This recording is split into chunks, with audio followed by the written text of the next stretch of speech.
بسم الله والحمد لله والصلاة والسلام على رسول الله اللهم صل على محمد وعلى آل محمد وبارك وسلم أما بعد فأعوذ بالله من الشيطان الرجيم بسم الله الرحمن الرحيم رب اشرح لي صدري ويسر لي أمري واحلل عقدة من لساني يفقهوا قولي. ناظرین اکرام، یہ اس زمانے کی بات ہے جب بنی اسرائیل پر ظلم و ستم اپنی آخری حدوں کو چھو رہا تھا اور ان کی آہیں اور سسکیاں فرعون کے محل کی دیواروں سے ٹکرا کر خاموش ہو جاتی تھی. پھر ظلم کی اس سیاہ تاریک رات میں بنی اسرائیل کے ایک گھرانے میں ایسا بچہ پیدا ہوا جس کی آواز سے کفر کے محلات کے در و دیوار لرز گئے.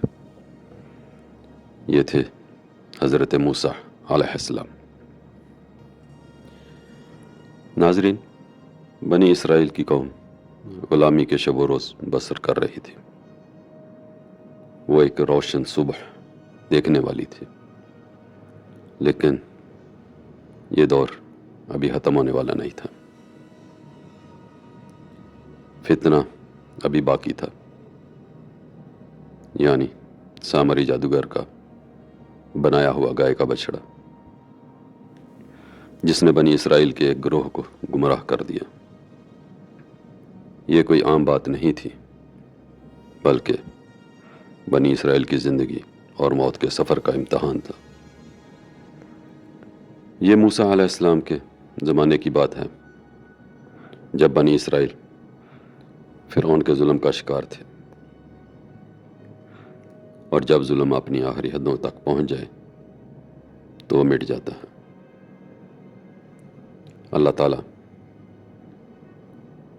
اپنے نبی کو بھیجتے ہیں جو اس قوم کو ظلم و ستم سے نجات دلاتا ہے. ناظرین کرام، یہ وہ زمانہ تھا جب دریائے نیل کے کنارے آباد بنی اسرائیلی قوم عظمت و شرف کی بجائے ظلم کی داستان بن چکی تھی. یہ دور حکومت فرعون کا تھا، جہاں اس کا نام آفتاب کی مانند چمکتا تھا، مگر اس کی روشنی سے اجالا نہیں بلکہ ظلم کا اندھیرا پھیلتا تھا. وہ خدائی کا دعویٰ کرتا تھا اور چاہتا تھا کہ ساری قوم بنی اسرائیل اس کے سامنے سجدہ ریز ہو. جو اس کا حکم مانتا وہ بچ جاتا، اور جو انکار کرتا وہ اس کے ظلم و ستم کا شکار ہو جاتا. شہر بھر میں اس کے سپاہی ظلم اور بربریت کی علامت تھے. یہاں بنی اسرائیل ایسی قوم بن چکی تھی جو نہ اپنی مرضی سے جی سکتے تھے اور نہ ہی اپنی خوشی سے مر سکتے تھے، اور نہ وہ اپنی خوشی کے مالک تھے نہ اپنے آنسوؤں کے. ان کے کندھوں پر لدے ہوئے پتھروں سے وزنی ان کی بے بسی تھی. فرعون ان لوگوں سے عمارتیں محلات بنواتا مگر زندہ رہنے کا حق بھی چھین لیتا. ان کی محنت سے شہر کی شان بنتی، لیکن ان کے جسم غلامی اور ظلم کی نشانی بن جاتے. اور پھر ظلم نے وہ حد پار کی جس کے بعد تاریخ لہو لہان ہو گئی. ایک دن فرعون نے خواب میں دیکھا کہ بنی اسرائیل میں ایک پیدا ہونے والا بچہ اس کے تخت و تاج اور بادشاہت کو ختم کر دے گا. فرعون نے اپنے سپاہیوں کو سختی سے حکم دیا کہ ہر پیدا ہونے والے لڑکے کو قتل کر دیا جائے. ناظرین، ماؤں کی گودیں اجاڑ دی گئی. مصر کی فضا ماؤں کی چیخوں سے گونج اٹھی. پوری قوم کے دلوں میں ڈر اور خوف بیٹھ گیا. لیکن آسمان خاموش نہیں تھا. اللہ تعالیٰ اپنے نبی کو بھیجنے والے تھے، ایک ایسا نبی جو تاریخ کا رخ بدل دے گا. بنی اسرائیل پر رحم کا فیصلہ آسمان پر ہو چکا تھا، جو حضرت موسیٰ علیہ السلام کی پیدائش کی شکل میں ظاہر ہوا. فرعون کا خواب اس کا خوف بن چکا تھا، اور یہ خبر پورے مصر میں آگ کی طرح پھیل چکی تھی. لوگ خوف زدہ تھے، لیکن اس کے ساتھ ساتھ انہیں کسی نجات دہندہ کے آنے کی امید بھی تھی۔ بنی اسرائیل کے بزرگوں نے انہیں بتایا تھا کہ ایک نجات دہندہ آئے گا جو بنی اسرائیل کو ظلم اور ستم سے آزاد کروائے گا۔ ناظرین، پھر ایک دن ایک عام سے گھر میں ایک عظیم اور غیر معمولی بچہ پیدا ہوا، موسیٰ، حضرت موسیٰ علیہ السلام، جن کی پیدائش سے بنی اسرائیل میں ایک سکون نازل ہوا کہ جیسے آسمان نے ان کو امن کی چادر میں لپیٹ لیا ہو۔ حضرت موسیٰ علیہ السلام کی والدہ جانتی تھی کہ یہ بچہ اللہ کی امانت ہے جس کی حفاظت بھی کرنی تھی، اور دوسری جانب فرعون روزانہ نئے نئے احکامات جاری کر رہا تھا کہ کوئی بچہ زندہ نہ بچے، لیکن رب کریم کے فیصلے اٹل ہوتے ہیں۔ ناظرین، فرعون کے محل میں حضرت آسیہ رضی اللہ تعالیٰ عنہ نے بھی آنے والے مسیحا اور نجات دہندہ کے بارے میں سن رکھا تھا۔ ان کے دل میں ایمان کا نور تھا، لیکن آنکھوں کے سامنے ان کا شوہر فرعون جو خدائی کا دعویٰ کرتا تھا۔ آسمان پر خدائی فیصلے ہو چکے تھے۔ وہ بچہ جس نے بنی اسرائیل کی تاریخ بدلنی تھی ابھی اپنی ماں کی گود میں سو رہا تھا، لیکن انہیں زیادہ دیر تک چھپایا نہ جا سکتا تھا۔ فرعون کے سپاہی گلی گلی گھومتے رہتے۔ یہ وہ لمحہ تھا کہ جب ایک ماں کا امتحان اور ایک نبی کا سفر دونوں شروع ہونے والے تھے۔ حضرت موسیٰ علیہ السلام کی والدہ نے اپنے بیٹے کو سینے سے لگا رکھا تھا، مگر باہر گلیوں میں موت کا رقص جاری تھا۔ انہیں ہر وقت ڈر لگا رہتا تھا کہ کہیں فرعون کے ظالم سپاہی ان کے گھر تک نہ پہنچ جائیں۔ اسی خوف کے ماحول میں حضرت موسیٰ علیہ السلام کی والدہ کو اللہ تعالیٰ کی طرف سے الہام ہوا کہ اپنے بچے کو دودھ پلاؤ اور بغیر ڈر اور خوف کے بچے کو دریا نیل میں چھوڑ دو۔ یہ بہت آسان نہ تھا۔ پھر ایک ماں نے اپنے ہاتھوں سے لکڑی کا صندوق تیار کیا جس میں اپنے لخت جگر کو ڈال کر دریا کے سپرد کرنا تھا۔ پھر ایک رات کی تاریک خاموشی میں وہ صندوق دریا نیل کے کنارے لائیں اور پانی کی لہروں کے ساتھ بہا دیا۔ صندوق پانی پر تیرنے لگا جیسے خود اللہ تعالیٰ اسے راستہ بتا رہے ہوں کہ کس طرف جانا ہے۔ نیل کے پانی میں بہتا ہوا یہ صندوق مصر کے شاہی محل کی جانب بڑھنا شروع ہو گیا۔ فرعون کے محل کے ایک باغ میں حضرت آسیہ رضی اللہ تعالیٰ عنہ چہل قدمی کر رہی تھی کہ ان کی نظر پانی پر تیرتے ہوئے صندوق پر پڑی جس میں ایک نورانی چہرے والا بچہ موجود تھا۔ ملکہ کے دل میں اس نو مولود کی محبت ایسے اتر گئی کہ جیسے خود انہی کا بچہ ہو۔ فرعون سے کہنے لگی، یہ بچہ میری آنکھوں کی ٹھنڈک ہے، یہ ہمیں فائدہ دے گا، اسے قتل نہ کرنا۔ اور یوں یہ بچہ فرعون کے محل میں پلنے بڑھنے لگا۔ جب حضرت موسیٰ علیہ السلام کی والدہ نے آپ کو دریائے نیل کے سپرد کیا تھا تو موسیٰ علیہ السلام کی بہن صندوق کے ساتھ ساتھ چلتی محل تک آ گئی تھی، اور جب بچے کو دودھ پلانے والی عورت کی تلاش کی گئی تو کوئی عورت نہ مل سکی۔ تو حضرت موسیٰ علیہ السلام کی بہن نے ان سے کہا کہ میں ایک ایسی عورت کو جانتی ہوں جو بچے کو دودھ پلائے گی۔ یوں اللہ تعالیٰ نے ایک بچے کو واپس اپنی ماں سے ملوا دیا جسے اس کی ماں نے اللہ کے نام کے ساتھ دریا نیل کی لہروں پر چھوڑا تھا۔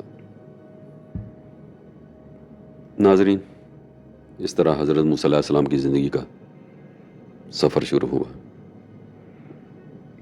ننھے موسیٰ علیہ السلام فرعون کے محل میں پرورش پانے لگے۔ حضرت آسیہ رضی اللہ تعالیٰ عنہ انہیں بہت پیار کرتی تھی اور بے پناہ محبت سے پیش آتی تھی۔ حضرت موسیٰ علیہ السلام بچپن سے ہی عام بچوں کی طرح نہ تھے. ان کے چہرے میں ایک عجیب نور چمکتا تھا. محل کے خادم بھی اس بات کو محسوس کرتے تھے کہ حضرت موسیٰ علیہ السلام عام بچے نہیں ہیں. فرعون کے محل میں تمام آسائشوں اور نعمتوں کے باوجود اس کے دل میں ایک خوف بیٹھ گیا تھا کہ کہیں یہ وہی بچہ نہ ہو جس کے بارے میں کاہنوں نے اسے خبردار کیا تھا. مگر حضرت آسیہ کہتی کہ یہ بچہ ہماری آنکھوں کی ٹھنڈک ہے جو ہمیں فائدہ دے گا، اسے نقصان نہ پہنچانا. حضرت موسیٰ علیہ السلام محل میں بہترین تعلیم و تربیت پاتے رہے. وہ ایک بہادر اور سچے انسان تھے اور نیکی اور رحم دلی ان کی پہچان تھی.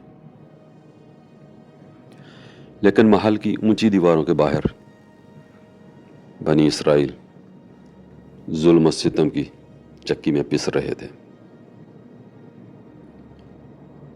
جب کبھی وہ محل کے باہر جاتے تو فرعونی سپاہیوں کو بنی اسرائیل پر ظلم کرتے دیکھتے. وہ سپاہیوں کے ظلم کو اپنی آنکھوں سے دیکھتے تو ان کا دل غمگین ہو جاتا. وہ جانتے تھے کہ ایک دن وہ حق کے لیے ظلم کے سامنے کھڑے ہوں گے، لیکن ابھی وہ وقت نہیں آیا تھا. ابھی وہ بہت چھوٹے تھے. پھر ایک دفعہ کا ذکر ہے کہ جوانی کے دنوں میں حضرت موسیٰ علیہ السلام محل سے باہر تشریف لے گئے. وہاں انہوں نے دیکھا کہ ایک فرعونی سپاہی ایک بے کس نوجوان پر ظلم کر رہا ہے. اس نوجوان نے حضرت موسیٰ علیہ السلام سے فریاد کی کہ اسے سپاہی کے ظلم سے بچائیں. حضرت موسیٰ علیہ السلام ظلم برداشت نہیں کر سکتے تھے. وہ فوراً آگے بڑھے اور فرعونی سپاہی کو زوردار مکہ مارا. وہ سپاہی وہیں پر گرا اور دم توڑ گیا. حضرت موسیٰ علیہ السلام گھبرا گئے. ان کا ارادہ اسے قتل کرنے کا نہ تھا جو اتفاقاً ان سے ہو گیا تھا. انہوں نے اللہ تعالیٰ سے دعا کی، اے رب، یہ میری خطا ہے، میری خطا معاف فرما. اللہ تعالیٰ نے ان کی دعا قبول فرمائی اور ان پر اپنی رحمت نازل فرمائی. اگلے دن حضرت موسیٰ علیہ السلام دوبارہ شہر میں گئے تو ایک بنی اسرائیلی نوجوان دوسرے نوجوان سے لڑ رہا تھا. حضرت موسیٰ علیہ السلام نے اسے منع کیا اور کہا کہ تم تو بہت گمراہ آدمی ہو. اتنے میں دوسرے نوجوان نے حضرت موسیٰ علیہ السلام کو پہچان لیا. کہنے لگا کہ یہ تو وہی آدمی ہے جس نے کل فرعون کے سپاہیوں کو قتل کر دیا تھا. یہ بات فرعون تک پہنچی تو فرعون نے حضرت موسیٰ علیہ السلام کو گرفتار کر کے قتل کرنے کا حکم دیا. مگر محل میں ایک نیک سیرت اور حضرت موسیٰ علیہ السلام کا چاہنے والا شخص دوڑتا ہوا حضرت موسیٰ کے پاس آیا اور انہیں کہا کہ وہ یہاں سے چلے جائیں ورنہ فرعون کے سپاہی آپ کو قتل کر دیں گے. حضرت موسیٰ علیہ السلام محل چھوڑ کر شہر سے باہر نکلے اور صحرا کی طرف چلنا شروع کر دیا. دوران سفر حضرت موسیٰ علیہ السلام نے اللہ تعالیٰ سے دعا کی، اے رب، میں تیری مدد کا محتاج ہوں، میری مدد فرما. ناظرین، ایک لمبے تھکا دینے والے سفر کے بعد حضرت موسیٰ علیہ السلام مدائن کی بستی میں داخل ہوئے. وہ بھوکے اور پیاسے تھے. کئی دنوں سے ٹھیک طرح سے کچھ کھایا پیا نہ تھا. دیکھا کہ بستی کے لوگ کنویں سے اپنے جانوروں کو پانی پلا رہے ہیں اور دو لڑکیاں دور بیٹھی ہوئی اپنی باری کا انتظار کر رہی ہیں. حضرت موسیٰ علیہ السلام نے انہیں پوچھا کہ آپ یہاں کیوں بیٹھی ہوئی ہیں؟ کہنے لگی، جب چرواہے اپنے جانوروں کو پانی پلا لیں گے تو پھر ہماری باری آئے گی. یہ حضرت شعیب علیہ السلام کی بیٹیاں تھیں. حضرت موسیٰ علیہ السلام نے ان کی مدد کی اور کنویں سے پانی نکال کر ان کے جانوروں کو پانی پلایا. وہ لڑکیاں شکریہ ادا کر کے چلی گئیں تو موسیٰ علیہ السلام درخت کے سائے میں بیٹھ گئے۔ کچھ دیر بعد ان 2 لڑکیوں میں سے ایک لڑکی واپس حضرت موسیٰ علیہ السلام کے پاس آئی اور شرم و حیا سے حضرت موسیٰ علیہ السلام سے کہا کہ میرے والد آپ کو بلا رہے تاکہ آپ کو ہماری مدد کرنے کا صلہ دیں۔ حضرت موسیٰ علیہ السلام اس کے ساتھ ان کے گھر تک گئے، جہاں وہ ایک نیک دل نبی حضرت شعیب علیہ السلام سے ملے۔ انہوں نے حضرت موسیٰ علیہ السلام کی باتیں سنی اور پہچان لیا کہ یہ نوجوان کوئی عام آدمی نہیں ہے۔ حضرت شعیب علیہ السلام نے حضرت موسیٰ علیہ السلام کو 10 سال تک اپنی خدمت رہنے کی پیشکش کی اور اپنی بیٹی کا نکاح حضرت موسیٰ علیہ السلام سے کر دیا۔ یہاں مدائن میں حضرت موسیٰ علیہ السلام حضرت شعیب علیہ السلام کی بکریاں چراتے تھے۔ پھر کئی سال مدائن میں گزارنے کے بعد حضرت موسیٰ علیہ السلام اپنی زوجہ کے ساتھ واپس مصر کی طرف روانہ ہوئے۔ جب وہ وادی طوا میں پہنچے تو انہیں دور روشن آگ دکھائی دی۔ حضرت موسیٰ علیہ السلام نے اپنے اہل و عیال سے فرمایا، آپ یہاں ٹھہریں، میں دیکھ کر آتا ہوں کہ کیا ماجرا ہے۔ جیسے ہی وہ آ کے قریب آئے تو وہاں ہر طرف نور پھیل گیا۔ پھر انہوں نے ایک آواز سنی، اے موسیٰ۔ حضرت موسیٰ علیہ السلام خوف زدہ ہو گئے، مگر وہ آواز خوف پیدا کرنے والی نہ تھی، نہ تکلیف دینے والی تھی، بلکہ رحمت والی آواز تھی۔ اللہ تعالیٰ نے فرمایا، اے موسیٰ، میں تیرا رب ہوں، میرے سوا تمہارا کوئی معبود نہیں۔ حضرت موسیٰ علیہ السلام نے ادب و احترام سے اپنا سر جھکا لیا اور سجدہ ریز ہو گئے۔ پھر آواز آئی، اے موسیٰ، اپنی لاٹھی کو زمین پر پھینکو۔ اور جب حضرت موسیٰ علیہ السلام نے لاٹھی زمین پر پھینکی تو وہ ایک خطرناک سام بن گئی۔ حضرت موسیٰ علیہ السلام ڈر گئے تو دوبارہ آواز آئی، ڈرو نہیں بلکہ اسے پکڑ لو۔ اور جب حضرت موسیٰ علیہ السلام نے لاٹھی کو پکڑا تو وہ دوبارہ اپنی اصل حالت میں آ گئی۔ پھر حکم ہوا کہ یہ میری قدرت کی دلیل ہے، اور فرمایا اپنا ہاتھ اپنی قمیض کے اندر ڈالو اور باہر نکالو۔ تو جب موسیٰ علیہ السلام نے قمیض کے اندر ہاتھ ڈالا اور باہر نکالا تو وہ سفید نور سے چمک رہا تھا۔ یہ دوسرا معجزہ تھا۔ پھر اللہ تعالیٰ کی طرف سے حکم ہوا، اے موسیٰ، فرعون کی طرف جاؤ، وہ سرکش ہو چکا ہے۔ حضرت موسیٰ علیہ السلام نے عرض کی، یا رب، میری زبان میں لکنت ہے، میری زبان اچھی طرح نہیں چلتی، میرے بھائی ہارون کو میرا مددگار بنا۔ تو صدا آئی، تم دونوں میری نشانیاں لے کر فرعون کے پاس جاؤ، میں تمہارے ساتھ ہوں۔ حضرت موسیٰ علیہ السلام جان گئے تھے کہ وہ اللہ کے نبی ہیں اور ایک عظیم مشن ان کے ذمہ لگایا گیا ہے۔ اس کے بعد حضرت موسیٰ علیہ السلام وہاں سے روانہ ہوئے اور راستے میں حضرت ہارون علیہ السلام سے ملاقات کی۔ دونوں بھائی ایک ہی منزل کے مسافر تھے۔ وہ دونوں فرعون کے محل پر پہنچے اور فرعون سے ملنے کا ارادہ ظاہر کیا۔ سپاہیوں نے دیکھا کہ 2 سادہ سے انسان بادشاہ سے ملنا چاہتے ہیں۔ انہیں دربار میں لایا گیا، جہاں فرعون اپنی جاہ و جلالت کے ساتھ بیٹھا ہوا تھا۔ حضرت موسیٰ علیہ السلام نے اسے فرمایا کہ بنی اسرائیل کو اپنی غلامی سے آزاد کر دے، یہ اللہ کا حکم ہے۔ اس نے حضرت موسیٰ علیہ السلام کو پہچان لیا، جو اسی محل میں پلے بڑے تھے۔ فرعون کہنے لگا، کیا یہ وہی نہیں جس نے ایک سپاہی کو قتل کر دیا تھا؟ تو حضرت موسیٰ علیہ السلام نے فرمایا، وہ میری غلطی تھی اور میرے رب نے مجھے معاف کر دیا ہے، جو زمین اور آسمان کا مالک ہے، اور میں اس کا نبی ہوں۔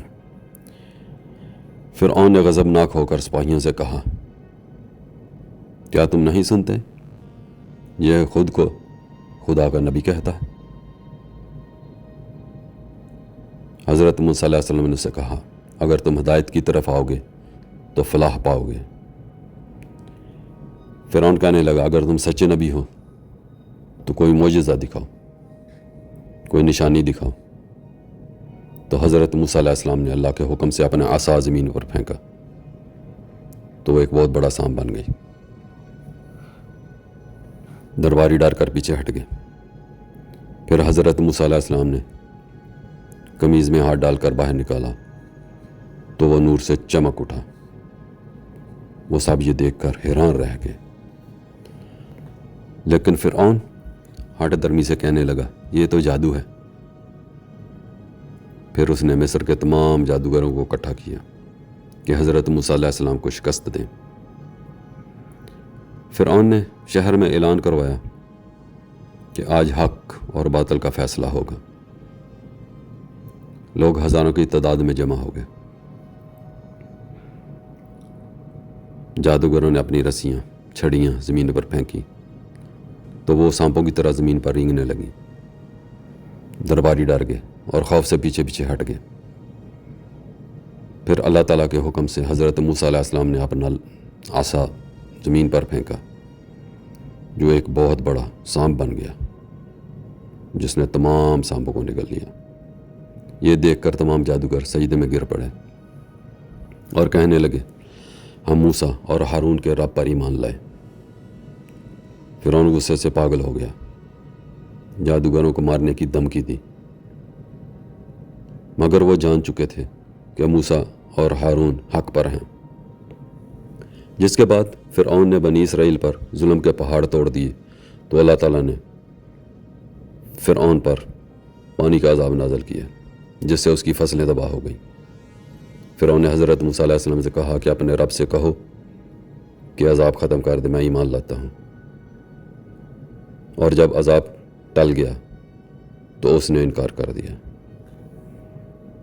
پھر ان پر ٹڈیوں کا عذاب نازل ہوا، مینڈکوں کا عذاب نازل ہوا، جوؤں کا عذاب نازل ہوا اور خون کا عذاب نازل ہوا۔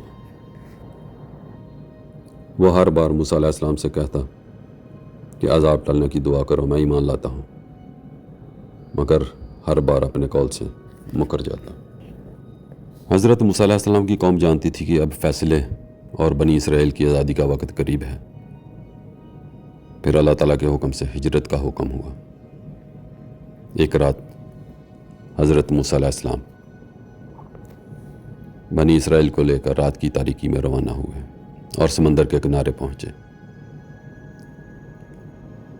فرعون کو خبر ہو گئی تو فرعون نے حضرت موسیٰ علیہ السلام کا تعاقب کیا اور ان کے پیچھے پہنچ گئے۔ بنی اسرائیل گھبرا گئے اور کہنے لگے، اے موسیٰ، ہم تو پکڑے گئے، اب وہ ہم سب کو ہلاک کر دے گا۔ تو حضرت موسیٰ علیہ السلام نے ان کو تسلی دی اور کہا، ہرگز نہیں، میرا رب میرے ساتھ ہے، وہ ضرور ہماری مدد فرمائے گا۔ پھر اللہ تعالیٰ کے حکم سے حضرت موسیٰ علیہ السلام نے اپنا عصا سمندر کے پانی میں مارا تو سمندر درمیان سے پھٹ گیا اور دو حصوں میں تقسیم ہو گیا اور درمیان میں ایک خشک راستہ بن گیا۔ بنی اسرائیل حیرت سے دیکھ رہے تھے اور پھر اس راستے سے گزر کر دوسری طرف پہنچے تو فرعون نے بھی اپنے لشکر کو اس راستے پر ڈال دیا۔ جب وہ اس راستے میں داخل ہو گئے اور درمیان میں پہنچے تو اللہ تعالیٰ کے حکم سے سمندر واپس اپنی اصلی حالت میں آ گیا۔ پانی کے دونوں پارٹ آپس میں مل گئے اور فرعون اپنی فوج کے ساتھ سمندر میں غرق ہو گئے۔ فرعون نے جب موت دیکھی تو کہنے لگا، میں موسیٰ اور ہارون کے رب پر ایمان لایا، لیکن اب بہت دیر ہو چکی تھی۔ اس کا ایمان قبول نہ ہوا کیونکہ وہ اپنی بے بسی کی موت کو دیکھ کر ایمان قبول کر رہا تھا۔ اس کے بعد بنی اسرائیل نے رب کریم کا شکر ادا کیا کہ صدیوں بعد ان کی قوم کو آزادی کی سانس نصیب ہوئی تھی۔ حضرت موسیٰ علیہ السلام جانتے تھے کہ یہ سفر ابھی ختم نہیں ہوا۔ اس کے بعد بنی اسرائیل سمندر پار ایک نئی سرزمین میں داخل ہوئے جہاں وہ آزاد تھے، مگر آزادی کے بعد ایمان کا امتحان ان کا منتظر تھا۔ حضرت موسیٰ علیہ السلام اپنے رب کے حکم سے کوہ طور پر روانہ ہوئے۔ جانے سے پہلے اپنے بھائی حضرت ہارون علیہ السلام کو بنی اسرائیل کا نگران مقرر کیا۔ ان حالات میں ایک شخص ایسا بھی تھا کہ جس کے دل میں حضرت موسیٰ علیہ السلام کے خلاف حسد کوٹ کوٹ کر بھرا ہوا تھا۔ وہ تھا سامری جادوگر۔ اس نے بنی اسرائیل کو گمراہ کرنے کا منصوبہ بنایا۔ جو کچھ سونا بنی اسرائیل کے پاس تھا اس کو جمع کر کے اسے ایک گائے کا بچڑا بنا دیا، اور اس میں ایک عجیب فریب شامل کر دیا کہ بچڑا گائے کی آواز نکالتا تھا۔ اس نے بنی اسرائیل سے کہا کہ یہ تمہارا اصل رب ہے۔ بنی اسرائیل اس کے دھوکے میں آ گئے اور کچھ لوگ اس فتنے میں مبتلا ہو گئے۔ حضرت ہارون علیہ السلام نے انہیں روکنے کی پوری کوشش کی، مگر وہ لوگ سامری کی باتوں میں جکڑے جا چکے تھے، جو کہتا تھا کہ یہ ہے وہ خدا جو تمہیں فرعون سے بچا کر لایا ہے۔ بنی اسرائیل کے کچھ لوگوں نے حضرت ہارون علیہ السلام کی بات نہ مانی اور بچڑے کی پوجا کرنی شروع کر دی۔ یہ وہ قوم تھی جس نے کچھ عرصہ پہلے ہی اللہ تعالیٰ کی نشانیاں اپنی آنکھوں سے دیکھی تھی، لیکن سامری کا فتنہ بھی سر چڑھ کر بول رہا تھا۔ لوگوں کے دلوں میں جہالت کا اندھیرا چھانے لگا۔ لیکن کوہ طور پر حضرت موسیٰ علیہ السلام اللہ تعالیٰ سے وہ احکامات لے رہے تھے جو بنی اسرائیل کی رہنمائی کی راہ ہموار کرنے والے تھے۔ حضرت موسیٰ علیہ السلام کو نہیں پتا تھا کہ ان کی قوم گمراہ ہو چکی ہے اور سامری کے فتنے سے ان کا سامنا ہونے والا ہے۔ یہ بنی اسرائیل کا سب سے بڑا مشکل امتحان تھا۔ کوہ طور پر حضرت موسیٰ علیہ السلام اللہ تعالیٰ سے ہم کلام ہوئے۔ اللہ تعالیٰ نے انہیں کتاب تورات عطا کی اور حضرت موسیٰ علیہ السلام کو خبر دی کہ تمہاری قوم سامری جادوگر کے بہکاوے میں آ کر گمراہ ہو گئی ہے۔ حضرت موسیٰ علیہ السلام بہت غمگین اور ناراض ہوئے اور واپسی کا ارادہ کیا اور جلدی جلدی اپنی منزلیں طے کرتے ہوئے اپنی قوم کی طرف روانہ ہوئے۔ جب بستی میں پہنچے تو دیکھا کہ ان کی قوم بچڑے کو سجدے کر رہی ہے اور اس کے گرد ناچ رہی ہوئے تو حضرت موسیٰ علیہ السلام سامری سے مخاطب ہوئے، اے سامری، یہ تم نے کیا کیا؟ سامری نے اپنے فریب کا اعتراف کر لیا۔ تو حضرت موسیٰ علیہ السلام نے اللہ کے حکم سے سامری کو اپنی قوم سے نکال دیا اور سونے کے بچڑے کو پگھلا کر اس کے ٹکڑے ٹکڑے کر کے سمندر میں پھینک دیا، تاکہ قوم سمجھ لے کہ جسے وہ خدا سمجھ رہے تھے وہ تو خود بھی اپنی حفاظت نہ کر سکا۔ سامری کی زبان پر اللہ تعالیٰ نے لا مساس کے الفاظ مسلط کر دیے، یعنی مجھے ہاتھ نہ لگاؤ۔ وہ جہاں جاتا لوگوں کو پکار پکار کر کہتا کہ مجھے ہاتھ نہ لگانا، مجھے ہاتھ نہ لگانا۔ وہ ہمیشہ کے لیے ذلت میں غرق کر دیا گیا۔ بنی اسرائیل کو بھی ان کی غلطی پر سرزنش کی گئی تاکہ وہ دوبارہ ایسی غلطی نہ کریں۔ حضرت موسیٰ علیہ السلام جانتے تھے کہ بنی اسرائیل کو ان کی رہنمائی کی ضرورت ہے۔ حضرت موسیٰ علیہ السلام نے اپنے رب سے دعا کی، اے رب، میری قوم کو ہمیشہ اپنے دین پر قائم رکھ۔ اس طرح بنی اسرائیل میں ہدایت کی روشنی پھیلنے لگی۔ وہ جان گئے تھے کہ نافرمانی اور گناہ کا انجام عبرتناک ہوتا ہے۔ ناظرین اکرام، آج بھی ہماری زندگی میں یہی سبق ہے کہ شرک اللہ تعالیٰ کے نزدیک سب سے بڑا گناہ ہے. اللہ کے سوا کسی اور کے سامنے جھکنا بہت بڑا ظلم ہے، اور جس کی معافی اللہ تعالیٰ کے حضور سچی توبہ. ہمیں چاہیے کہ ہم اپنے ایمان کو مضبوط رکھیں، کیونکہ فتنے اور آزمائش ہر دور میں آتی رہتی ہے. اور یاد رکھیں، صبر، ایمان اور حق کی طرف قدم بڑھانا ہر مسلمان کا فرض ہے. ناظرین، ہمیں چاہیے کہ ہم اپنے اعمال درست کریں اور اپنے دلوں کو ایمان کے نور سے منور کریں اور دین اسلام پر قائم رہیں. یہی اصل کامیابی ہے اور یہی حقیقی نجات ہے. ہمیں چاہیے کہ یہ سبق ہم اپنی زندگی میں اپنائیں اور اللہ تعالیٰ اور اس کے رسول کے راستے پر چلیں. اللہ تعالیٰ ہمیں ہدایت اور رہنمائی عطا فرمائے اور ہمارا حامی و ناصر ہو. آمین. وصلی اللہ علی سیدنا محمد وعلی آل سیدنا محمد وبارک وسلم. وجزاکم اللہ خیر. السلام ورحمۃ اللہ وبرکاتہ.